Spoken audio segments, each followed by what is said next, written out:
असं आहे की भास्कर जाधव हे माझे आमचे मित्र आहेत. शिवसेनेपासूनचे मित्र आहेत. राष्ट्रवादीमध्ये ते अध्यक्ष होते, प्रांताध्यक्ष, मंत्रीसुद्धा होते. अजून त्यांचं राजकारणातलं काम थांबवावं असं त्यांचं वय नाही आहे. मित्र म्हणून तर मी हेच सांगेन की ठीक आहे, राजकारणात चढ उतार होत असतात, सगळ्या गोष्टी आपल्या मनाप्रमाणे होत नाही, म्हणून राजकारण एकदम सोडून देणं असं तुम्ही जाहीर करणं हे काही मनाला पटत नाही. मी एवढंच सांगेन की राजकारण असून निवृत्त होऊ नका.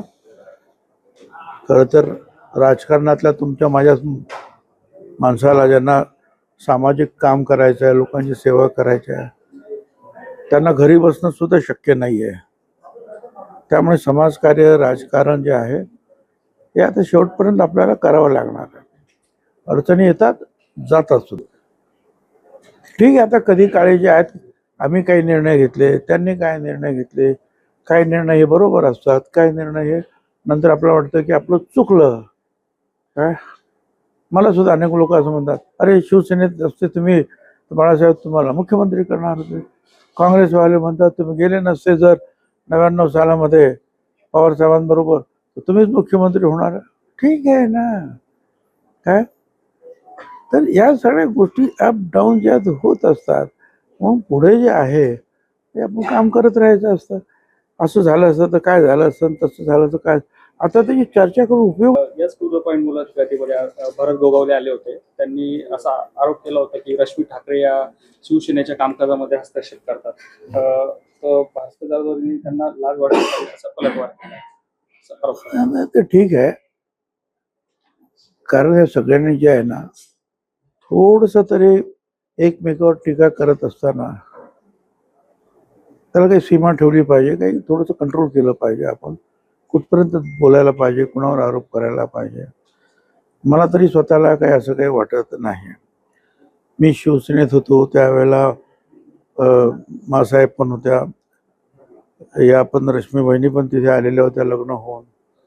मला तर कधी काय तसं काय मला तरी वाटलं नाही. मासाहेब तर करतच नव्हत्या कधीच, परंतु ह्याही कधी त्यांनी असा काही हस्तक्षेप केल्याचं मला आठवत नाही. आणि सध्या मी शिवसेनेत नसल्यामुळे मी त्याच्यावर काय सांगणार. माझा अनुभव केल्याचा आरोप भास्कर जाधवांनी केलाय. मतदानाच्या दिवशी घरासमोर मंतरलेले किशोर लिंबू रामदास कदम यांनी टाकले होते आणि तरीही रामदास कदम यांचा पराभव झाला असं भास्कर जाधवांनी म्हटलं. मी काय सांगू त्याच्या असं हे कोणी काय केलं हे मला काय नक्की माहिती नाही. अरे हे आरोप करतात, प्रत्यारोप करतात. बरं केलं असतं तर त्याचा काय फायदा तोटा आहे हे त्याचंही मी कधी काही माहिती घेतलेली नाही.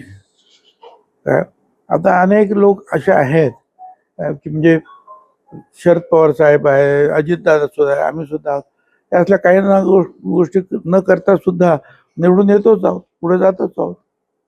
आता त्याच्याबद्दल असं आहे की मी एवढं सांगेन, अंधश्रद्धेपासून सगळ्यांनी दूर राहायला पाहिजे. अंधश्रद्धेच्या विरोधात महाराष्ट्र सरकारनं कायदा केलेला आहे. श्रद्धा असावी, श्रद्धेबद्दल काय म्हणत. आता आपल्या विठ्ठलाला भेटायला लाखो लोक जात आहेत प्रेमाने, ती एक श्रद्धा झाली, अंधश्रद्धा नाही. ती अंधश्रद्धा ही वेगळी आहे. टेक्निकल आणि इंजिनिअरिंग एज्युकेशन देणारी नामांकित university B Tech electronics and computer engineering 2025-26 या शैक्षणिक वर्षासाठी रजिस्ट्रेशन सुरू. पात्रता गणित विषयासहित इयत्ता 12वी उत्तीर्ण. प्रत्यक्ष इंजिनियर्स कडून टेक्निकल आणि इंजिनिअरिंग शिक्षण. जागतिक प्रकल्पांचा अभ्यास, ग्लोबल करिअर घडवण्याची संधी अशा वैशिष्ट्यांनी सुसज्ज अजिंक्य DY Patil university, the innovation university. संपर्क 83 29 14 26 65.